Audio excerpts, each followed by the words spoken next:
Hello, everyone. Welcome back to another edition of Soundbites of Immigration Success. We bring this series to you so you can learn a little bit about your colleagues, hear their story, their challenges, and some final takeaway pieces of advice. Today, I have with me Eric Katz. Hello, Eric. Hi, good afternoon, and thank you so much for having me. It is a sincere pleasure. So, Eric, tell us a little bit about why you became an immigration consultant. But first, tell us a little bit about who you are. Well, you know my name already, and probably people can Google me now. But yeah, I was born in Montreal. I was raised in Toronto from age 6 onwards. I had a stint in London, England for 3 years, where I studied law after I graduated the U of T. And if, I went back to England actually about a year after I graduated looking for a job, and I got an interview with a sole practitioner, an American lawyer who was doing U.S. Tax and entertainment law, and also some immigration. And I thought, I want to be in entertainment because I know nothing about tax or immigration. And she granted me an interview. So I thought, well, I don't really, entertainment's just contracts. And I'll just go down to the Canadian High Commission, which was in West London, in Mayfair. If you know London, I think you do. Right across the street was the US embassy.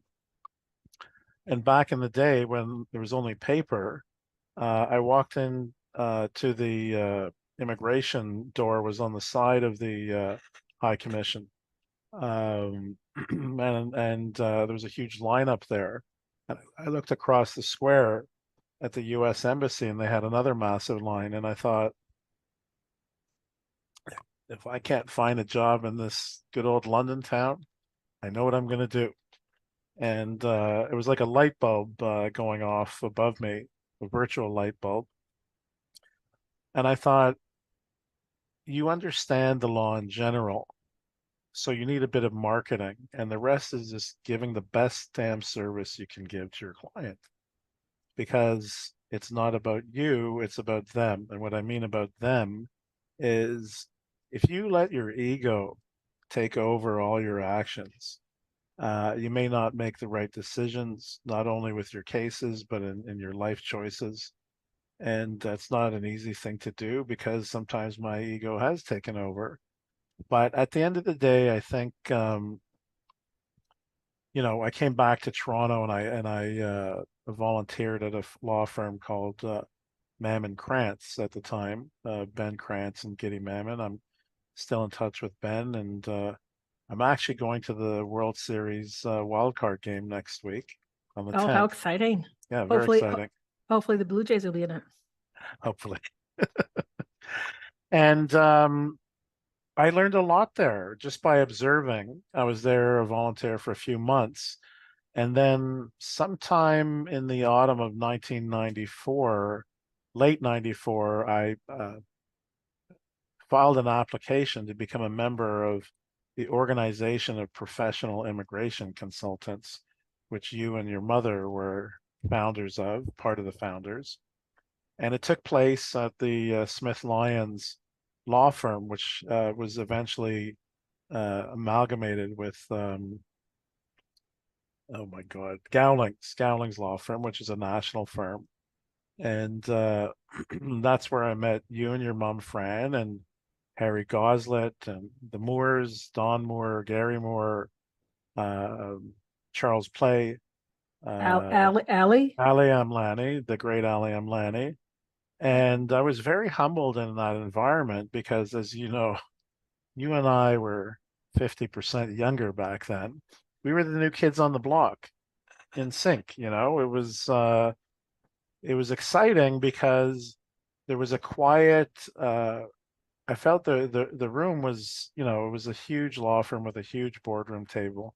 And that was my first meeting after I was approved by Don Moore and Gary Moore when I interviewed with them to become a member, and which, as you know, most of the listeners never heard of that, but that was the precursor to CAPIC.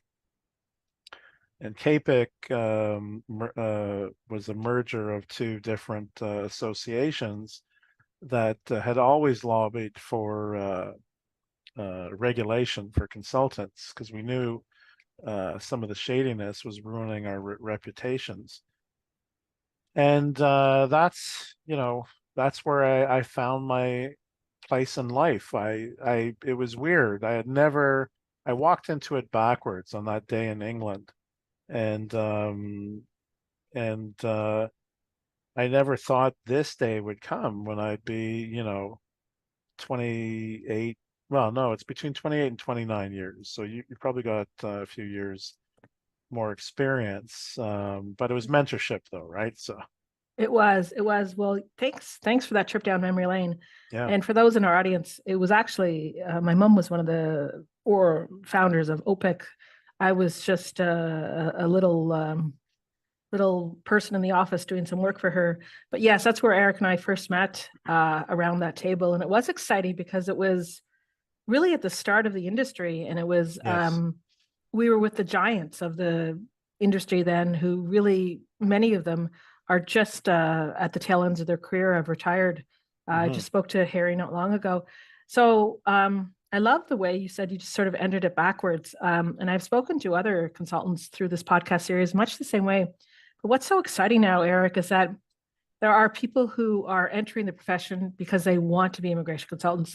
Hmm. They're choosing to take the course at Queen's or University of Yeah. Montreal Yeah. right after right after their undergrad, or maybe after 1 or 2 years of working. So it's exciting how far we've come in 30 years, where people are now actually choosing to come into the profession rather than kind of making it a third or fourth choice career.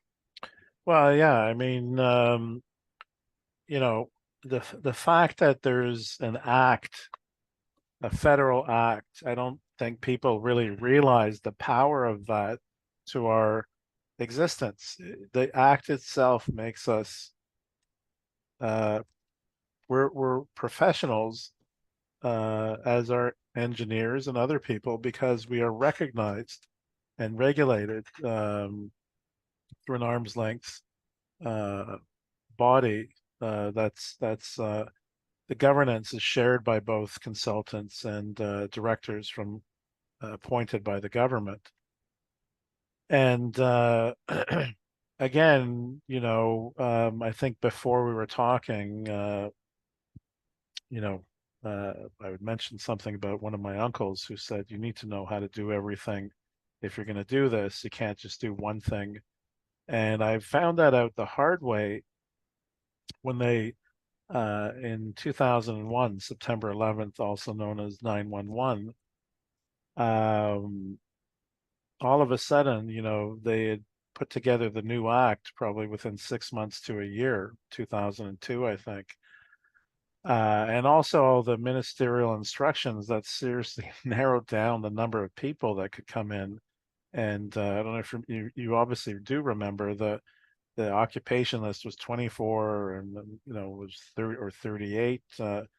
Jason Kenney was trying to target the supply demand graph that we all knew from Economics 101, and it didn't really work too well for anybody. Um, but I think what I've seen is, and I don't know if it's a good thing or a bad thing, but there are so many areas of immigration, so many that are available to us as practitioners. And I know you wanted me to speak uh, in one of your questions you wanted to ask me, but I'll address it now. Is the issue of specializing within immigration.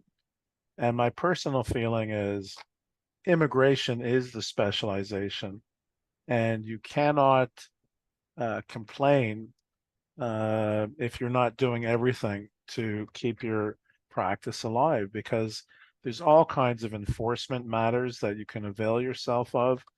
The I guess I had helped CAPIC out on one or two IRB um, sort of color commentary on the what Uh, questions, yeah, Specialization prep. specialization course, yeah, yeah.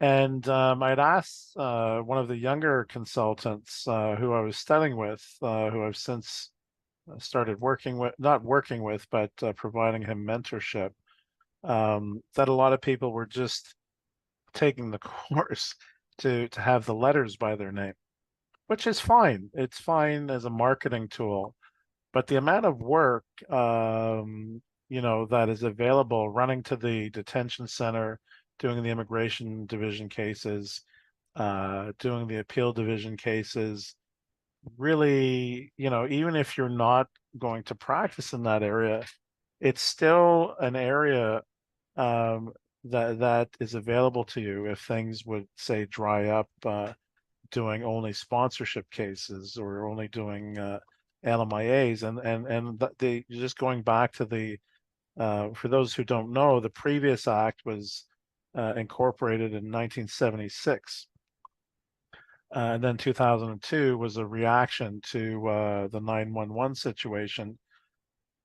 And it's opened up a lot. The categories have opened up a lot. I mean, I think when we were, aside from the IRB, I don't really recall back in the day in the late 90s, mid to late 90s, there being more than maybe 7 or 8 different types of application for immigration. There were Well, it yeah, was certainly a lot simpler and a lot more straightforward. I yeah, agree with you. I think it's impossible to do well in every single area. Like yeah, I think what you have to do is have a basic fundamental understanding of the underpinnings of the immigration system, yes, yeah, and then really probably have probably 4 or 5 areas that you might specialize in, and then out of right, that you might have two that you're really good at, and yeah, then the other three are like I think we all probably can do straightforward family class and study permits, but there are sure. some specialties. So so you've talked about a lot of different things from the changing legislation to the political pressures. One of the questions I wanted to ask you, what for you has been maybe a challenge, and we'll keep it maybe a challenge that has been for you over the last 28 or 29 years, and how have you overcome it, whether it's being technology or changing policy or keeping interested? What has been the biggest challenge for you? I would say there's been a period of time, or maybe there have been several periods when I really didn't enjoy practicing, but I'd been at it for so long, I had to use common sense and have a reality check was what was it that I didn't like? And it could have been like a personal issue and I was blaming it on the work, or I was blaming it on what seemed to be a tidal wave of unfair refusals. And then one day I realized, and I thought, why am I so upset? Why do I think that I should be doing something else? And that's because it took me some time to divest myself of being knowing the difference between having empathy and sympathy. And I don't think you can serve your client well if you're totally sympathetic to their cause or you're hating the department. In order to serve your client, you need to be empathetic because then you understand that they have feelings about their case, but you're not their family member. You have a case that needs to be resolved, whether it's a straightforward study permit or refusal of a study permit.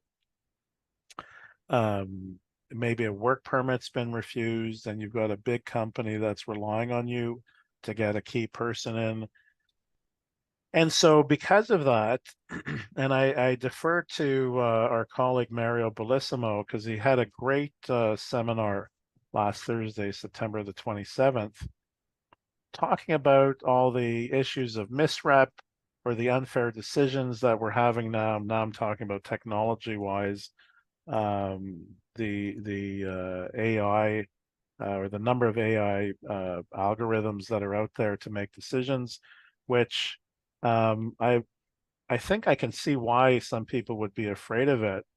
But I think my training at the board, even though I don't really go there anymore at the IRB, is that you need to dumb everything down and look at the core principles, as you've said before.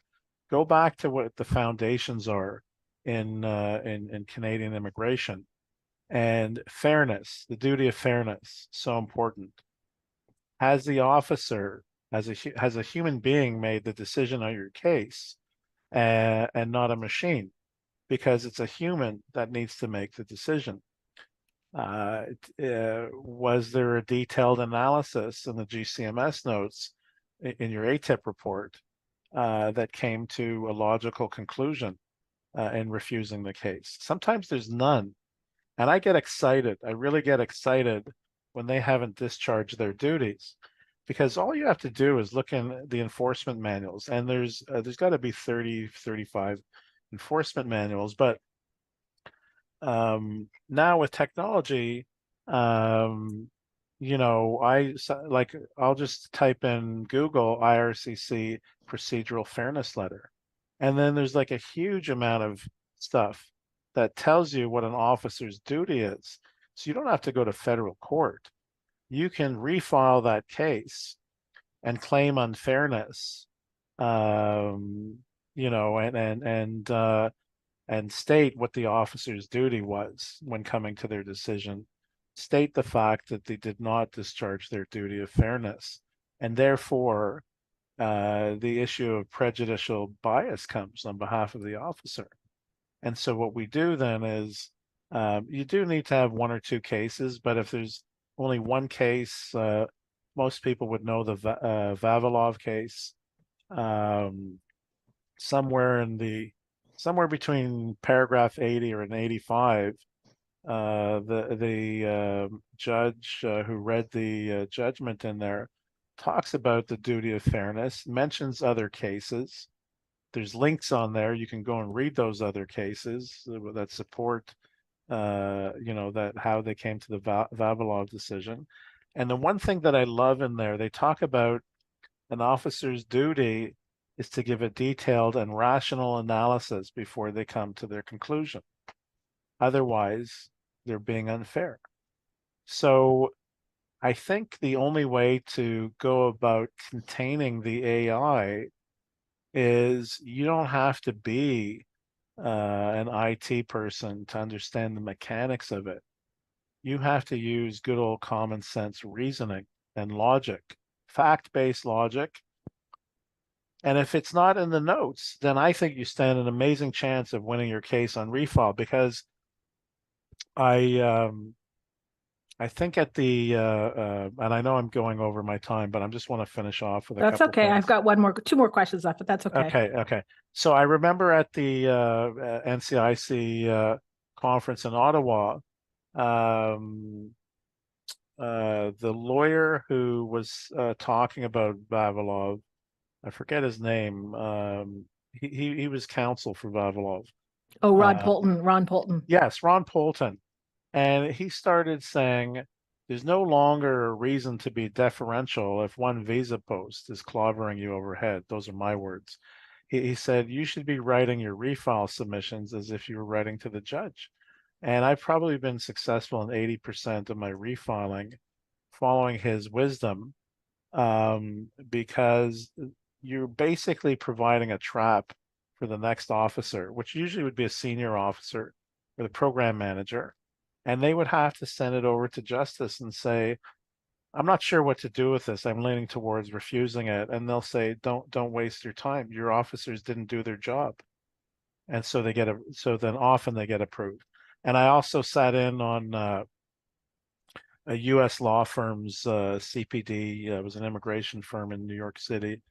And one of the senior partners there was also saying, write for the judge, because you need to make sure that the decisions are fair. So the whole concept of immigration law is based on fairness, and especially in common law jurisdictions like the US and the UK, Australia, you may get different results, but the principles are the same. And I totally agree with you. If something looks so complex, look at it from the point of fairness. And did the officers make a mistake? Not you. But but it's a learning curve that can be very quick and very handy. Well, Yeah, well, we've gone from sort of your biggest challenge, and you talked about the distinction between empathy and sympathy. And yeah, empathy is empathizing with your client, almost putting yourself in their shoes, but also being a little bit hands off to know that yeah, you're representing the case so you can right. do your job, Yeah. and approaching things with a fact-based view and sound logic. Hmm. So those in our audience, um, Eric's given you a lot to unpack there, from how to look at refusal letters to look at procedural fairness, and how his own experiences sort of led him down this road. So Eric, two more questions. Okay. One being, what would you advise somebody who would just be getting ready to get their license today? I would advise the same thing that you and I did way back when in the 90s, and that is go to as many CAPIC functions as you can. I know in these days we had to go to them because there was no virtual reality back then. But I would go to as many as you can, whether if you need the points or you don't need the points, or go to the ones that you are interested in. But I think the main you should never forget the socializing part. You need to make friends. You need to make contacts. It's a very stressful profession, very stressful, and you need to be able to call on people from time to time to ask them questions about procedure or what their experience is or how they, maybe you've got 90% of a submission down, but there's one element that you don't. And somebody who specializes in this area or they've been practicing for at least 5 to 10 years, they would have some experience also. But it's really the networking and making a call or an email or a text or something is a lot faster than trying to go through the mazes of the manuals, the policy, and all the bulletins that come in. And that's the and then ultimately you probably will become very good friends because if you're going to stick with this profession, and I suggest you do, um, you're going to be seeing the same people over and over again, Yeah, and yeah, that and then that's the best advice. yeah, and then it becomes more than immigration. You talk about other parts of your life. So Exactly. Yeah. my final question for you is: you're 28 or 29 years in, and you said at the outset that you were thinking of entertainment law or tax law until you went to the embassy and you saw these lineups and you thought, Hmm. there's opportunity there. Would you do it all over again? If you could if you would go back, would you do it all over again? Well, I have to preface that with one thing. uh, I actually had written to many film schools in California and New York at the same time I was applying to go to school in England. And I thought, okay, you'll think this is funny, but I thought I was a pretty funny guy at the time in my early 20s, and I thought maybe I wouldn't mind writing comedy, being a comedy writer, but I thought maybe I should, if I could get into UCLA or something like that, they had a program in film and entertainment, like a film and entertainment MBA. And then I thought I could still try writing on the side. And then all of a sudden, oh, California. I doubt my dad would support me in that idea. So I don't know, but I think what I love doing is it's the people you meet as colleagues, the clients that you serve, and they're not always easy clients. You know that they can be very stressful. Um, but I find winning the cases is my greatest joy, and seeing the reaction from the clients. Sometimes it's muted and thank you and goodbye. Other times people are crying and hugging you. And I guess I don't know. We were born during the hippie era, I suppose, but It's it's gratifying. It It's is very, gratifying. It's like that old Coke commercial when we were growing up, a bunch of people in their 20s standing on a mountain. I'd like to see the world live in perfect harmony. oh yeah, yeah, Um, I yeah, still great have song. those, I really have those old feelings from back then. I wish everybody would get along.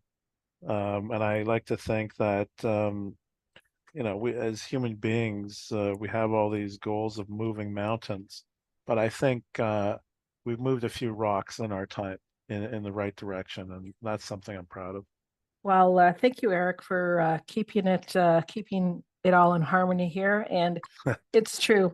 And it's more than moving rocks. In your 28 years, you've represented a lot of people and helped make their dreams come true. So, and those people all make their own contributions to Canada. So, Yeah, for sure. I'm glad that you decided to choose the immigration profession and that you didn't make it as a comedy writer, but maybe I'll get you to come and do some stand up at the next NCIC. It's been a pleasure, Eric. Thank you for spending the time with us today. Thank you, Monica. Anytime. I really enjoyed it myself. It's been a lot of fun. So thank you to you and our audience for hanging out, listening to us today, and we'll talk to you at the next one. Take care. Okay, bye now.